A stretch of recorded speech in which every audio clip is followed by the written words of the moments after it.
خرج المنتخب السوري ما شفنا مشاكل من الجمهور السوري. خرج المنتخب العراقي الشقيق ما شفنا بعض الامور اللي حصلت بعد المباريات من المشجعين العراقيين الاعزاء. كذلك فلسطين نفس الشيء، البحريني نفس الشيء، العماني نفس الشيء. اغلب المنتخبات اثناء خروجها من هاي البطوله ما شفنا المشاكل اللي حاصله طبعا في السوشيال ميديا او حتى في الامور في العاصمه القطريه الدوحه، الا البعض من جمهور الجزائري للاسف الشديد. لا مو بالبعض والله للاسف، مو بالبعض. البعض انت يوم تقول البعض يعني شويه. لا صحيح. نحن نشوف اليوم المشكله ان انت من حقك تزعل، من حقك كمحب بس للبلد. لا تكابر على خسارتك. لا مو بمساله المكابره، مساله انت ليش تغلط تحترم. يا اخي شو هاي الالفاظ السوقيه بكل امانه يعني اسمح لي انا اطلع. نحن قاعدين نشوف الفاظ سوقيه لا تمت، هي مباراه وانتهت، لا يعني. للعروبه ولا للدين ولا للاخلاق ولا للتربيه ولا لاي حاجه يعني.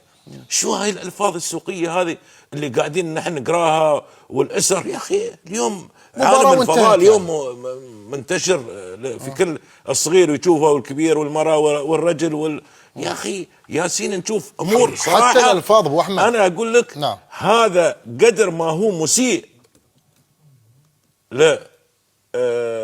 للبلد اللي ينتمون لها اكثر ما يسيء لهم هم يسيء لاهاليهم. تفضل محمد تقي. انا عبد الله ابو احمد اسمح لي بس انا شوي خلني اوضح لك نقطه.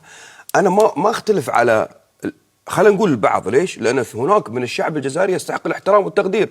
اللي تقبل الخساره وبارك للامارات. صحيح. المشكله مش في الجمهور، المشكله مش في الجمهور، المشكله لما يكون في معلق رياضي يطلع في تغريده يبغى يسمي بطوله العرب بطوله الجزائر. شو هاي العنصريه اللي عنده؟ مع كامل احترامي هاي بطوله تجمعنا، ما تجمعك انت بروحك. الشيء الثاني اعلامي رسمي، اساءات في حساباته لقيادتنا ولدوله الامارات، رسمي، حساب رسمي. خطأ. انت نعم. شو خليت للجمهور؟ ما خليت شيء.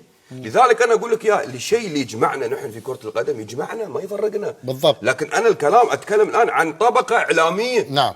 اعلامي معلق رياضي عارف نفسه، اساءات ما بعد اساءات، همز ولمز على طول. خليك في الرياضة. ضد دول للاسف، مش بس ضدنا، ضد دول خليجية والدول العربية. صحيح. ليش هالشيء يعني نحن ما نعرف حد يعلمنا. طيب. نحن اليوم نرتقي باخلاقنا ونرد نقول نحن فزنا الحمد لله، وهارد لك لهم. ارد اكرر. نعم. قبل المباراه قلنا بنقول لكم هارد لك، ونرد نقول لكم هارد لك. خسرتوا منتخب مجنس، حراشين الحكم، انت خلاص طلعت.